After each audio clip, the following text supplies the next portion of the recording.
Welcome to the webinar in Lunch Learn.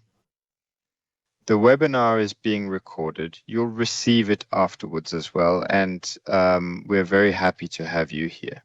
My name is Daniel Brand. I'm the head of marketing at Innok Robotics and have been for about 3 years now. And for us, there was simply a need, or it was brought to us, hey, why not start a webinar series? Our CEO, Alvin Herklotz, had already been a guest speaker at various professional seminars, and then we said, let's bring it in-house and start our own webinar series. Today, you get to be part of the premiere. I'd like to briefly give our speaker the chance to introduce themselves. Next, we'll watch a very short 30-second video that shows the application we're discussing today at the company Markgraf, and then we'll jump right into the actual webinar. Important information for you: if you have questions for Professor Thomas Linner, Martin Suttner, or Alvin Herklotz, please use the Conda section at the top of the menu bar. You can submit your questions there at any time. I'll present those questions to the speakers at the end of the webinar. So now I'll hand over to Thomas, then to Martin, and then to Alvin. Please introduce yourselves briefly, so everyone knows who is who. Gladly, thank you.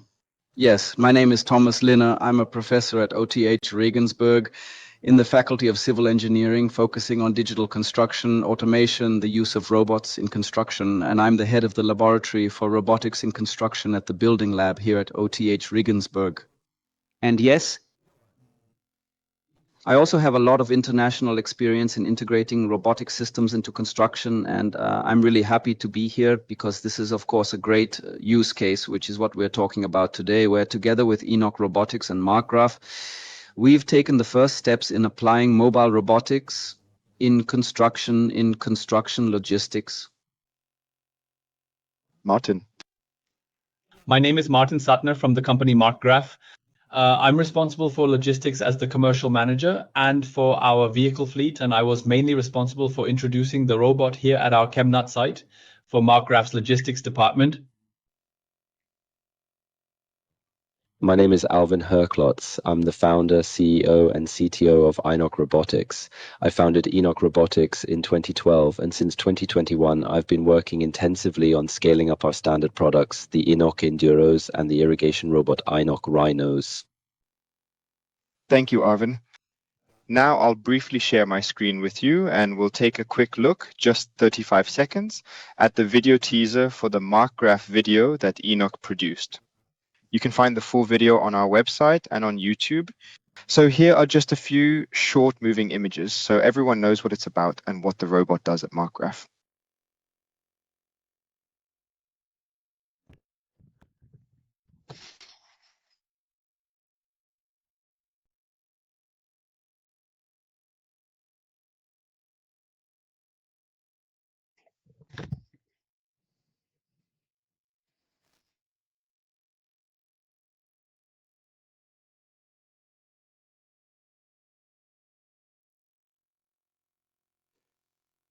All right, so now you've seen some footage, gotten an impression of the robot, but I'd like to take a small step back before the robot even started running and first set the stage a bit.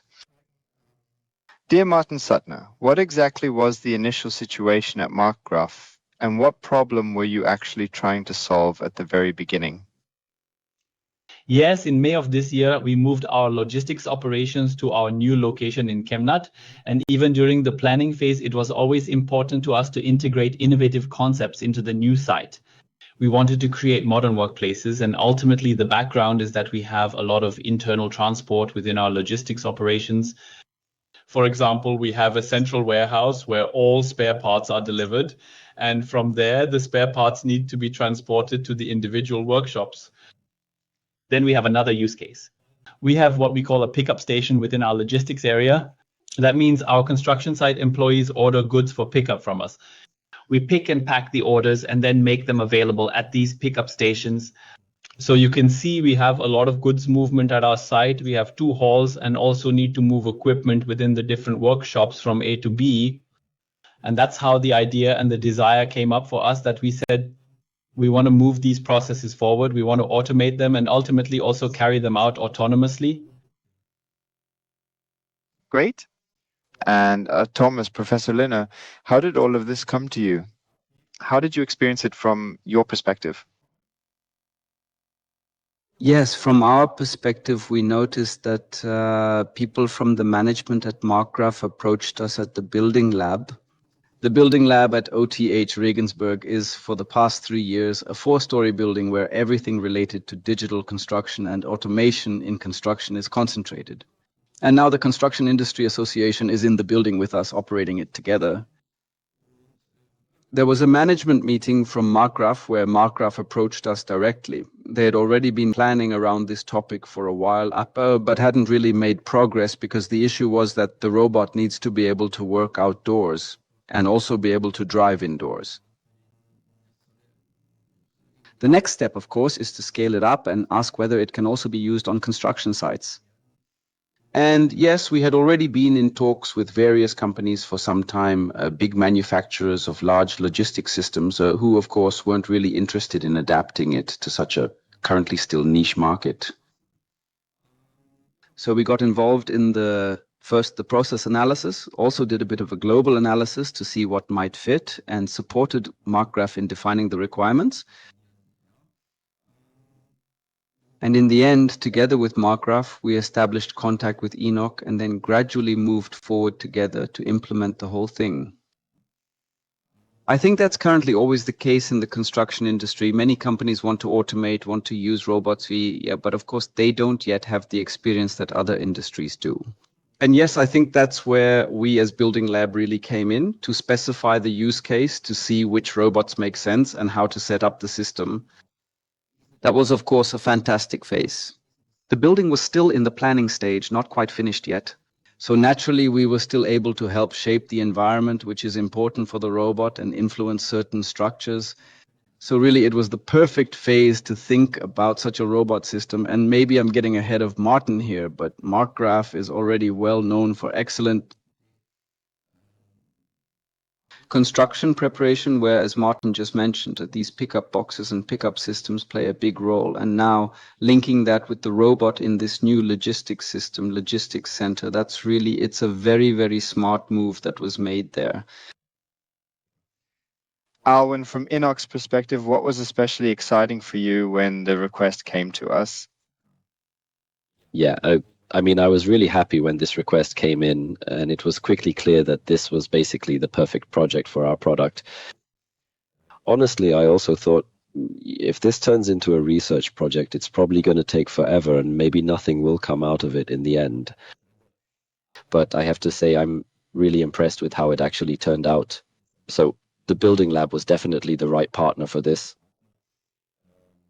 to really find a practical solution for every question and to support the whole project, especially when a client doesn't have any experience with AMA technology.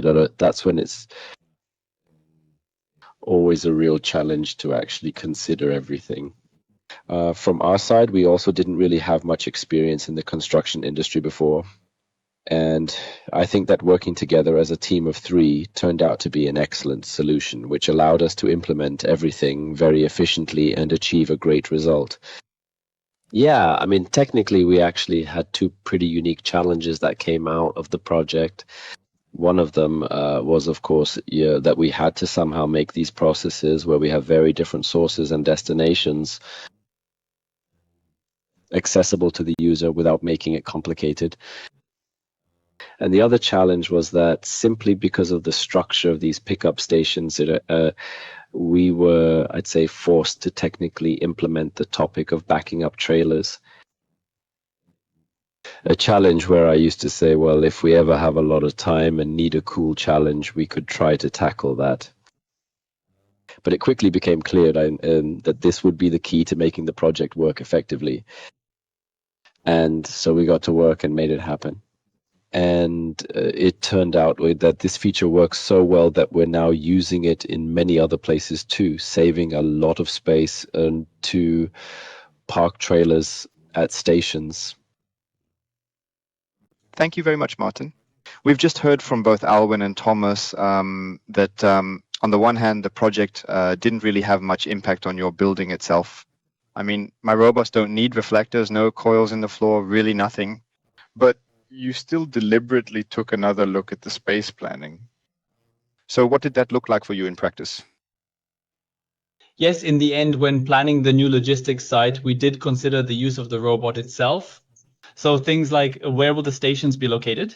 Which routes do we actually want the robot to cover?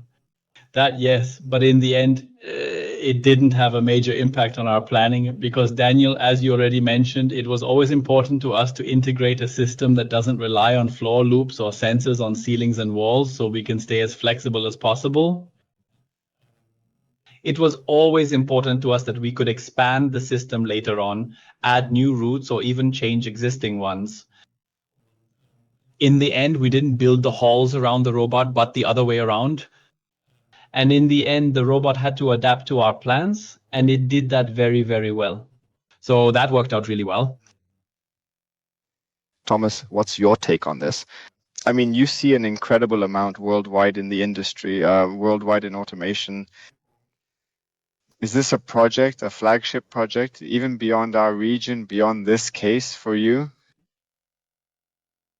Yes, absolutely. So what we always recommend to construction companies is actually to start automation with logistics, both in factory processes and when it comes to the construction site, on-site logistics is really what can be standardized the most. You have fixed pickup points, you have fixed drop-off points. In many cases, you have fixed routes, especially in construction, when you look at the complexity, the many different trades, different processes. But logistics processes can be very, very well standardized. And in that sense, I actually think it's the first or most obvious step to take the first steps toward automation there. And that's especially important in this case because this way,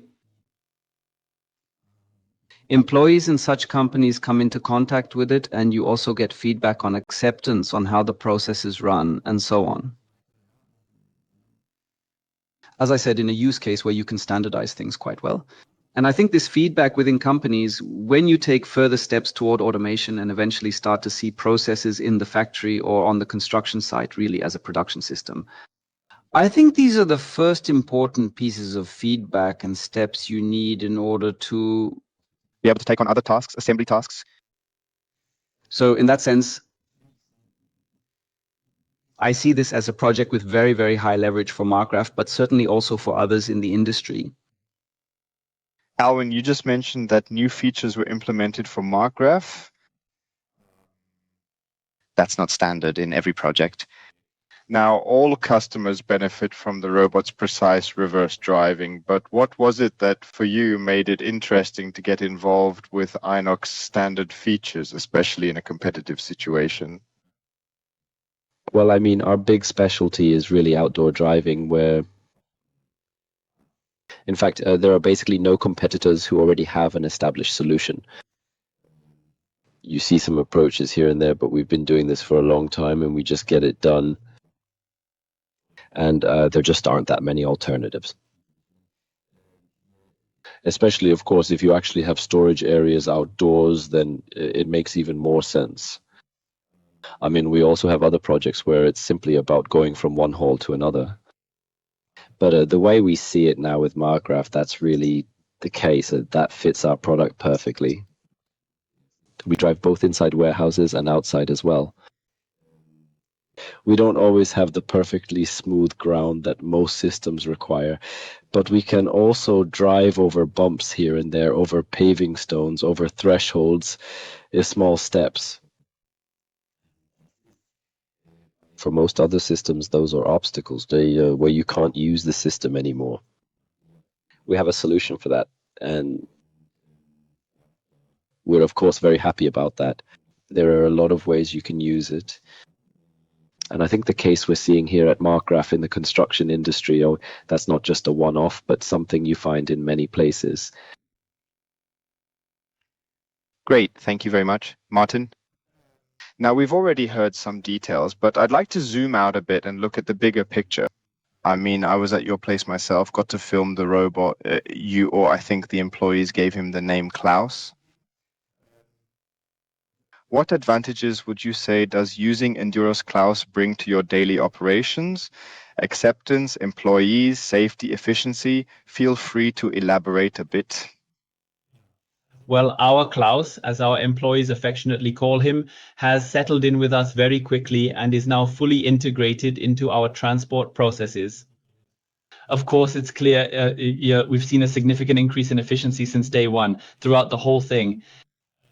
Why? Because up until now, all the transports we've talked about were always, I always say, done manually by hand. So the employee, especially here in our workshop or in the individual workshops, had to look for a forklift and the transport was done manually. We've now switched almost all of these transports over to autonomous transport, and our employees can simply focus on value-adding tasks. Internally, we always used to call that unproductive hours, where actual productivity just went down, and now our employees can focus on the tasks they're really here for. And we experience that every single day.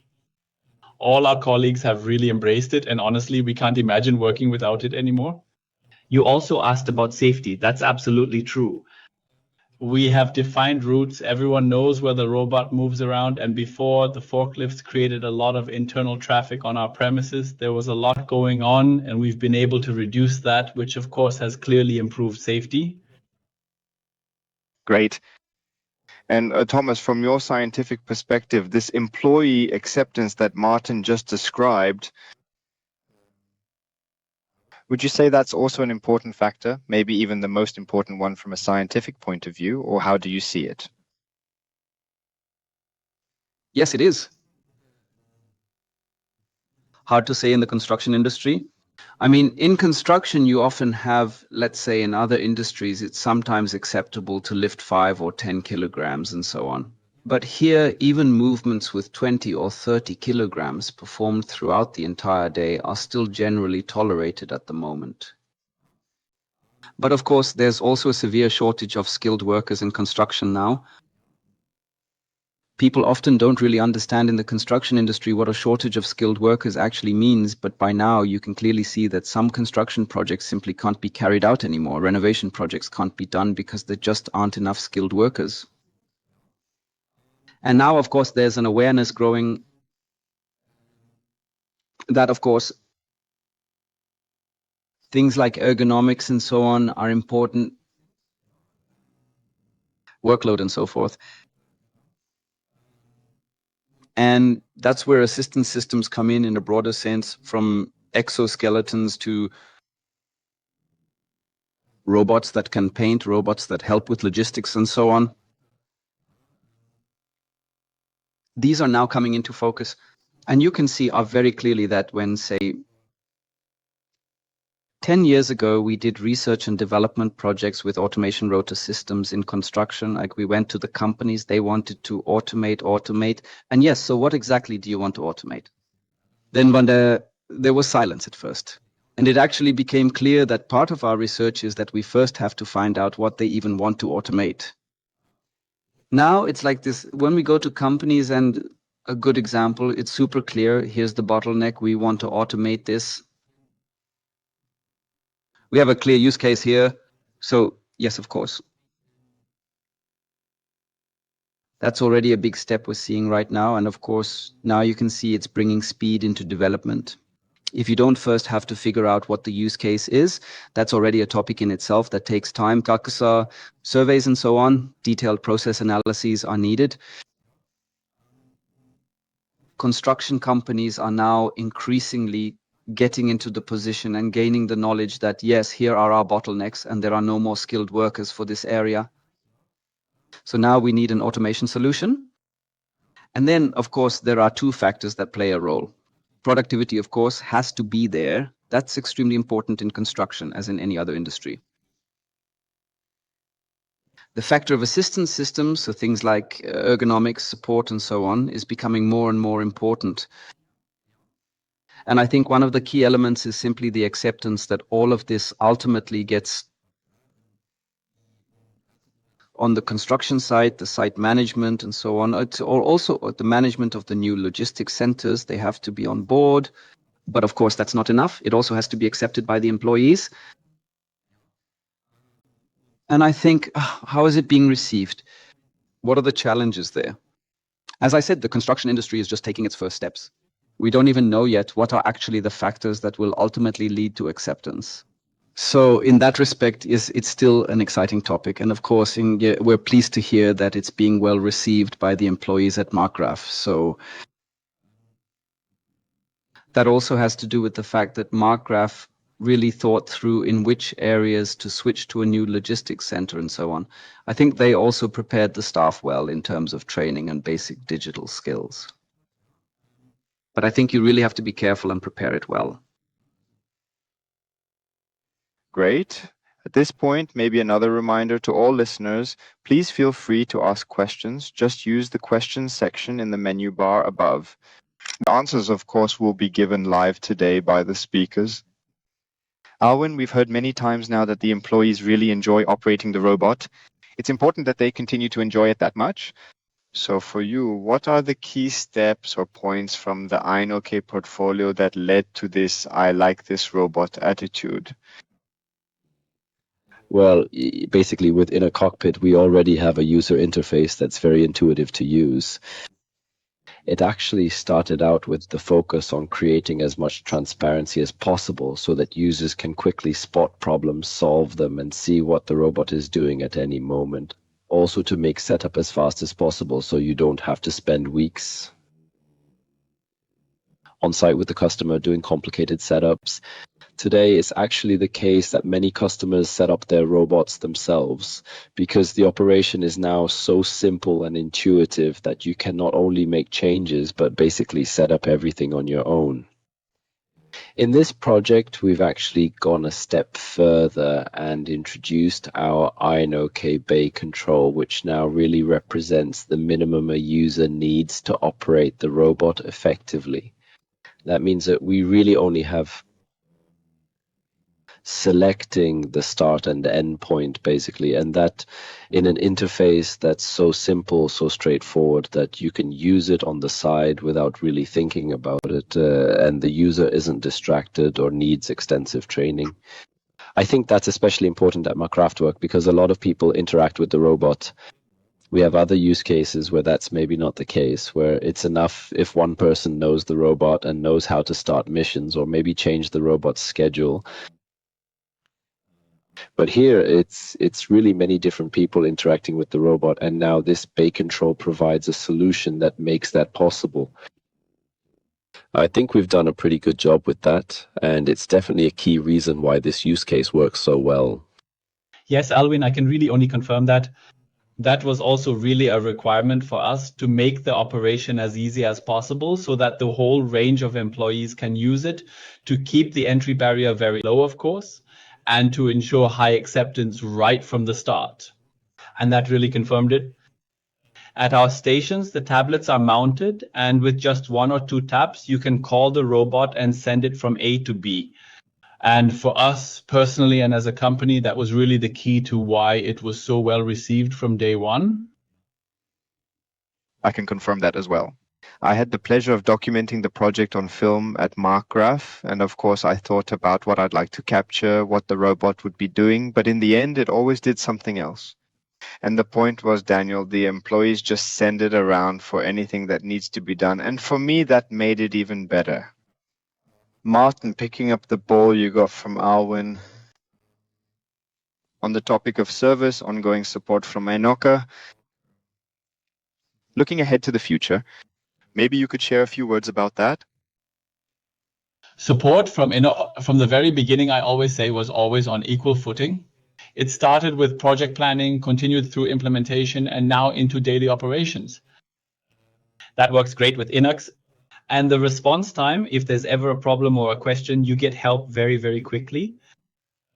For example, some time ago, we had the need or the request to move a station because we realized that it would be better located in another department. That was just a quick call, and we were able to solve it in no time. And it was very collaborative right from the start. we were all on a first name basis pretty quickly, and you could just tell we all wanted to tackle the project together and see it through, and that was really very positive. Thomas, just from your perspective as well, you've touched on this a few times, other construction companies. What can they learn from this project, and what would you recommend to other companies who want to approach this topic or come to you? So in terms of self-promotion, or I'm not sure, what do you mean? Yeah, two topics, of course. So what we've set up at OTH with the building lab over the past year, or what I have set up, is a test lab for robots in construction. There are more and more approaches internationally, in Germany and in Europe. But ultimately, it all depends on how things work in a local environment, what the performance numbers are, how it functions locally, whether such systems need to be adapted, and so on. And now we've built a test lab where we can look at all these factors. Speed, productivity, quality. If I plaster something or paint or do brickwork, what is the quality compared to traditional methods? And also, of course, factors like usability, ergonomics, and so on, so that we can capture all that and serve as an intermediary for both robot manufacturers and construction companies, similar to what we did in the Markgraf project. So we clearly position ourselves at the interface. That's something the robotics company can't provide, and the construction company can't either. The second point is, of course, that construction itself has to or will evolve from traditional building to a production system, both on-site and in factories. And in production systems, it's all about material flow. You can already see that some robotic systems used for bricklaying or similar tasks failed because the supply of materials isn't ensured. So really, before thinking about scaling up these systems, you can also see more and more in prefabrication factories that they're moving away from the assembly line and trying to put wooden walls or whatever is being made onto mobile systems for the sake of flexibility. So in the construction industry, we should actually focus more on logistics and make sure that in the end, we start with logistics and automation. That also gives me more flexibility, whether I put a person at the end of the logistics chain or, if needed, a robot. But ultimately, a production system stands or falls with material flow, and logistics obviously plays the key role here. Great. So that means your bricklaying robot would actually need an INDUROS to constantly bring it the bricks? Yes, or in this case, I actually think it would make more sense to develop a system that brings the bricks, and then you can flexibly decide whether to have people there or not. So I think that's almost the approach that's more flexible in the end and where I can probably scale up faster. Great, thank you. Alwyn, maybe from you as well, before we take a big look into the future, or actually you already gave us an introduction to the future. You mentioned that reversing is something you implemented together for Markgraf. From your perspective, what are the next steps towards AI, our software, robots? Where do you see things heading? What ideas did you come up with during the Markgraf project? What are other customers benefiting from now? What is still being developed further? Well, I'd say everything we've implemented here in the Markgraf project is now, of course, benefiting other customers as well. For example, the feature of reversing a trailer into a parking spot is something we've actually implemented quite often since then. I'd almost say it's pretty much become standard now that when space is tight, you park trailers by backing them in. But I think especially when it comes to, let's say, construction, we'll see that, of course, the software, the features, or the robot itself will have to become more and more flexible. I think that's what we'll see. And with the increasing digitalization of all these surrounding processes, we'll certainly see that we can integrate ourselves more and more, even deeper into the systems, into IT systems, ERP or whatever, and then have a direct connection so the robot can be controlled directly from there.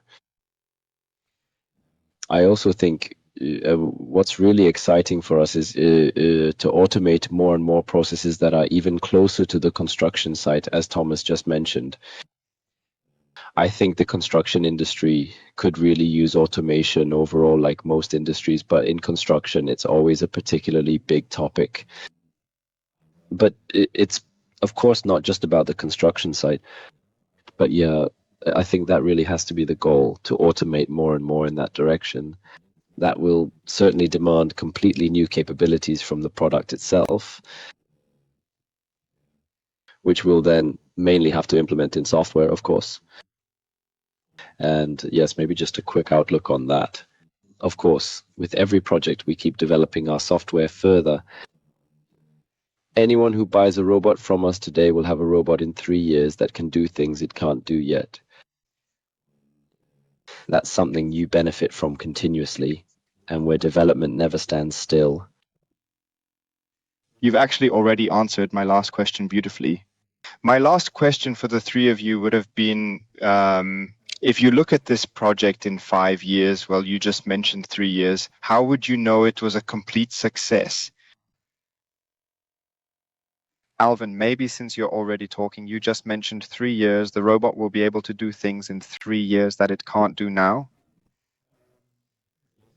I'm just thinking, I feel like the project is already a complete success.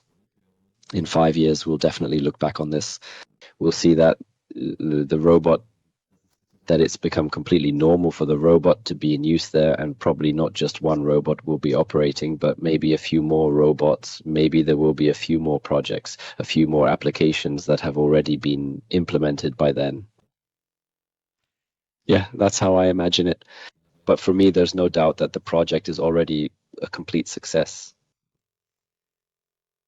I mean, we see other projects, and maybe that's worth mentioning. We see other projects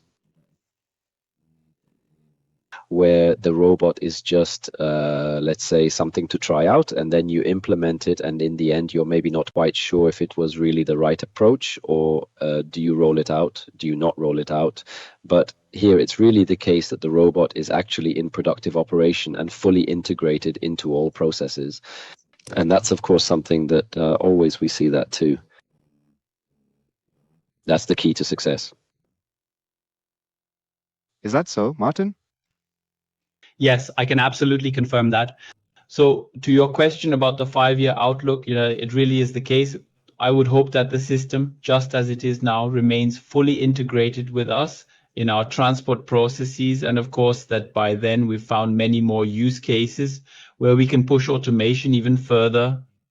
Ideally, right now we're talking about Markgraf, about a stationary operation within our logistics. In 5 years, I can definitely imagine that we'll bring this topic to the construction side as well, and that some pipe or stone transports can be moved from a central construction warehouse to the pit or ultimately to the wall. But I do see great potential, definitely. Now we have maybe also an opportunity. So the question is, right, the last look into the future, 5 years. Also briefly to Thomas, before we move on to the first question from the audience. Thomas? I think if you look ahead 5 years now, it will be important to also consider that warehouse logistics automation has even more aspects. How do I bring things back? Ultimately from the robot into the shelves and so on. So I think there's still a lot of potential ultimately when to automate the peripherals around the robot. And of course, in the construction industry as well, there are already very heavy and sometimes smaller machines that need to be moved and so on. Yes, we already talked about that. So if, let's say, the transport robots eventually move into higher weight classes, I think then, of course, the construction industry will benefit greatly. And from that perspective, I can well imagine that even just within the Markgraf Logistics Center, there will be more use cases for additional robots and robot peripherals. And of course, that underlines what Martin means, that this is a stepping stone to eventually move into the actual construction site processes and to go in there with the experience you gain from things like this. And in the end, on the construction site, the use of robots will always involve mobile robots, mobile systems.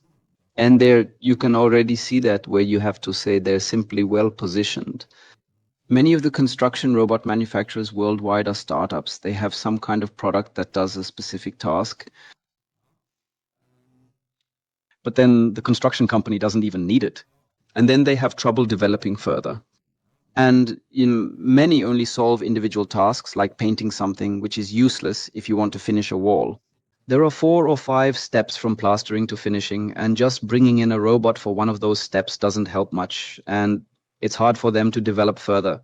Innok has the advantage of being able to develop a specialized solution based on a mobile robot, just like in the case with Markgraf. And that's where the real value came in. And that's why, unlike in many cases where it's just a marketing project, as is often the case with construction companies, this was actually developed with all the details needed for scaling and real-world use. And you have to say, of course, Innok is specialized in this niche area, not just in standard products. Actually, one of the few partners in Germany who can even provide this. Thank you very much for your words. By the way, if you want to see a lot of our projects, here's a little tip. Just follow us on social media. LinkedIn is great too. We showcase a ton of customer projects there, and you can definitely pick up 1 or 2 ideas as well. Now, we have our first question, which is clearly directed also to Alvin. It's from Alexander Grunlow, who asks, can you also transport larger formats than Euro pallets? Yes, in principle you can. Ultimately, it depends on the shape of the trailer. We have many customers who also have their own trailers, which aren't the size of Euro pallets. Of course, it always has to fit the available routes, but in principle, much longer, wider, that's also possible. So we've already seen all kinds of things. Now, there's another question, and you'll probably have to answer this one too, maybe Markgraf as well, both of you. Andreas, Adam, thank you very much for the insights.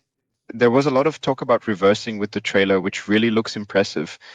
How is safety for people and materials ensured in that situation? Yes, that's the interesting question. How exactly do you do that? In the end, of course, well, you can't use it in every situation. That's just how it is. You really have to think about how to handle safety. You definitely can't use it where there are children playing around. But on a company site, there are certainly areas where you can say, okay, if the robot is operating there, if it's parking, then there simply can't be anyone nearby. Of course, the robot checks before parking if the area is clear and only parks if it really is.